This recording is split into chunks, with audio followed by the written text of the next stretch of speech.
Welcome back, everybody, to another edition of HD's Concert Reviews, and I have a hot one today with a hella mega tour from Globe Life Field in Arlington, Texas, from July 24th, with the Interrupters, Weezer, Fall Out Boy, and Green Day. This is probably my first 5-hour show, so to say that my fat, aging body wasn't hurting afterward would be a total lie. But well worth it, one of the best shows I've ever been to. I went ahead and splurged and bought one of the VIP packages, which includes some merchandise and a lounge with snacks and a cash bar. Real quick, here's some of the merchandise that came with the VIP package. You get this metal-looking water bottle, which is probably the best thing that you get in the package. A flimsy-looking ticket, which literally is like a piece of paper someone cut out. A bottle opener, which I will use probably never. And a drawstring bag, which isn't too bad, just not very big, but I can definitely tell that lettering is definitely going to come off fairly easily. Then there's a lithograph that's not very big, like maybe 18 by 12 if I had to take a guess.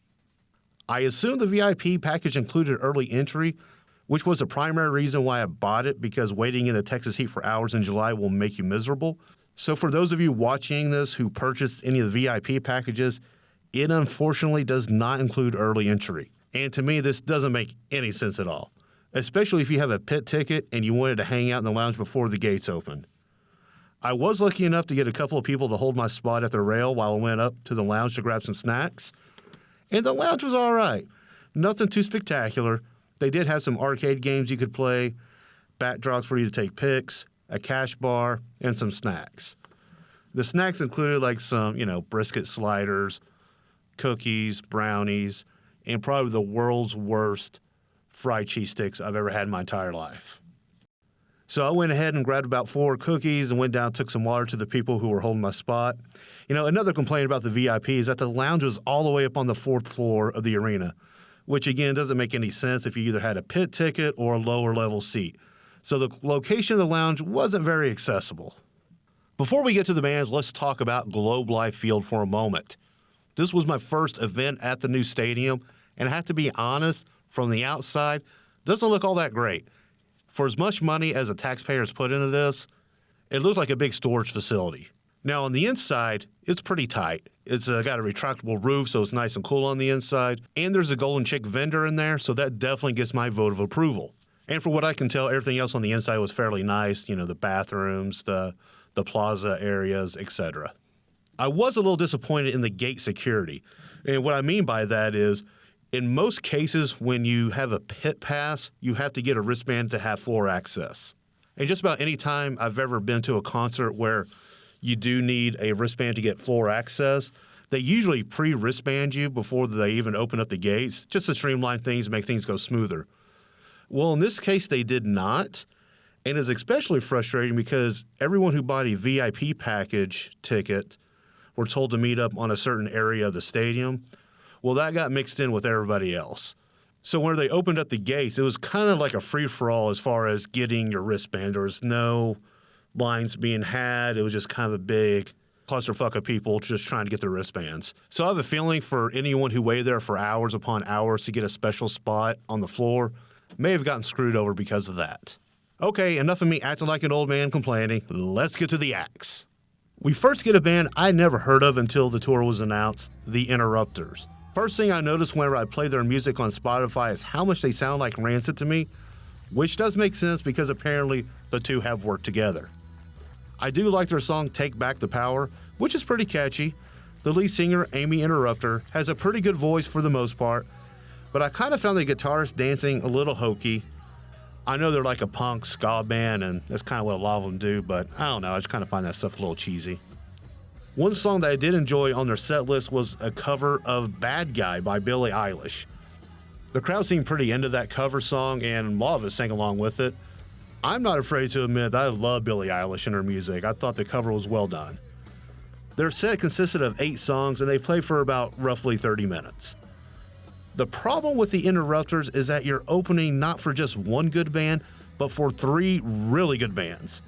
I compare their performance kind of like going to a fancy restaurant and getting served fast food french fries as one of your sides. It's good, but it does not go with the caliber of the main course you're about to get served up. I had a couple of friends tell me that, oh man, the Interrupters, they're the really good band of the group. Get out of here with that bullshit. Like, if you've seen any of these bands live and you're going to tell me that the Interrupters are the best one of the four, you're so full of shit, it's not even funny. My grade for the Interrupters is a C+. Next up is Fall Out Boy. Just kidding, it's Weezer. Now, this is probably showing my age, but it's odd to me that Weezer plays before Fall Out Boy. Now, that's not a knock on Fall Out Boy, but it just seems like to me of the two bands, Weezer is the more accomplished of the two. Of the four bands on the card, outside of Green Day, I was most excited to see Weezer.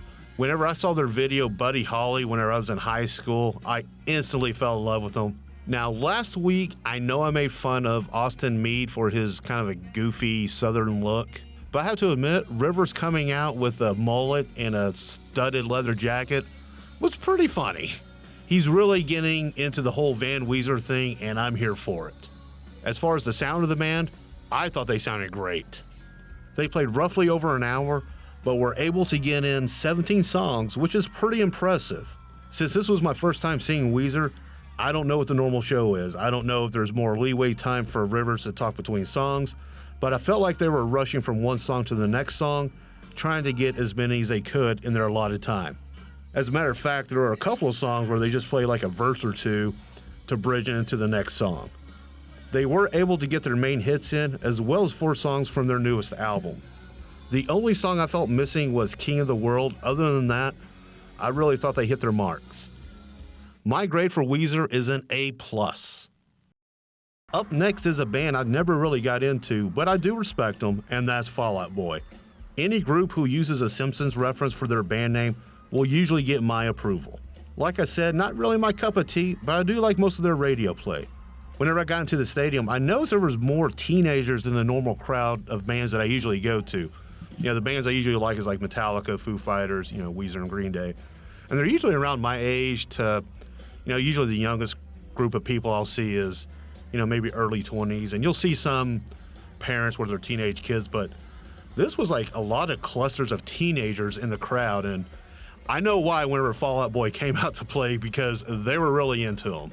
As a matter of fact, between the Interrupters and Weezer, I was talking to this kid who was like maybe 12 years old, and I asked him who his favorite band was, and he said Fall Out Boy. And that little slippery shit, whenever Fall Out Boy came out, he somehow got right next to me on the rail and took my fucking spot. This kid, who I probably quadruple what he weighs, somehow got in between me and my spot. So we'll get back to him a little bit later on the show.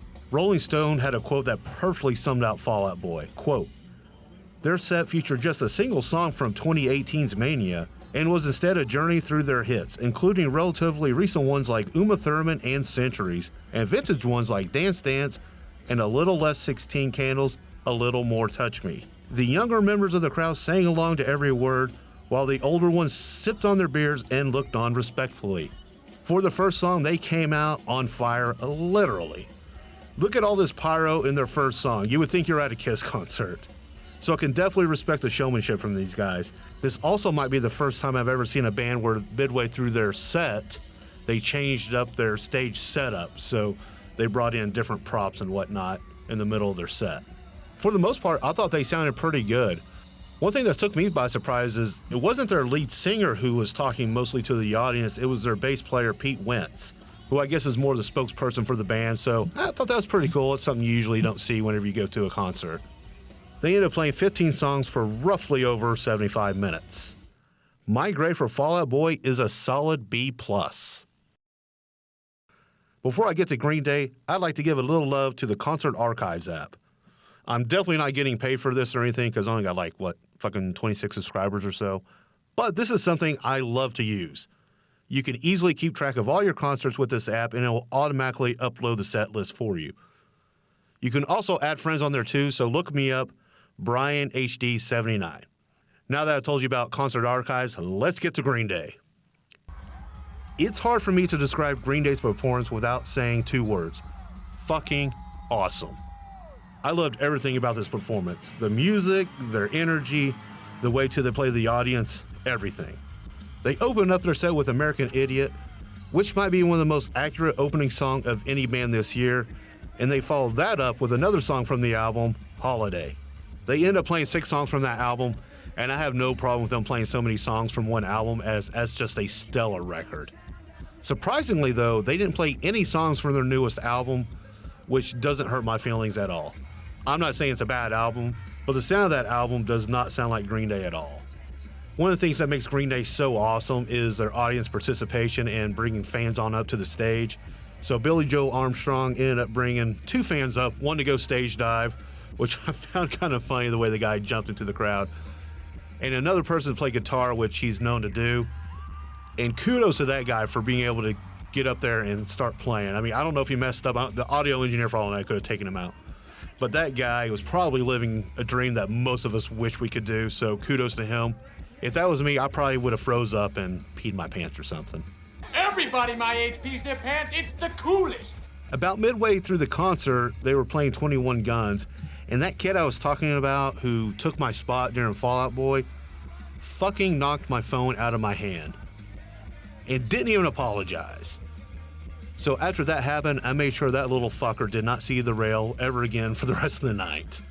I was fortunate enough to get a pic from Mike Dirnt, and the only reason why I got it is because the security guy, a guy who I gave a cookie to earlier in the day, gave me that pic. They ended up playing for about 90 minutes while sneaking in 21 songs, including a cover of Kiss's Rock and Roll All Night, and of course they closed the show out with Good Riddance, which is a song they played at my high school graduation in 1998. I don't know if they still do, 23 years later. Would love to know if they do, so comment if they still do that.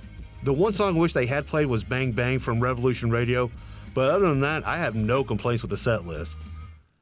My grade for Green Day is an A+. My final grade for the show is an A+. Weezer and Green Day were so awesome that I couldn't give a shit who else played or how bad they were. My pros for the show were Weezer, Green Day, and Pyro from Fall Out Boy. Cons, set lists were shorter than normal, the shitty kid beside me, and the interrupters. Before I tell you who I'm reviewing next time, don't forget to like, subscribe, and comment. And you can also follow me on Facebook, and I'll have that link in the description. Next time on HD's Concert Review, I'll be reviewing the Foo Fighters from Bonner Springs, Kansas. Until next time, enjoy the rest of your life.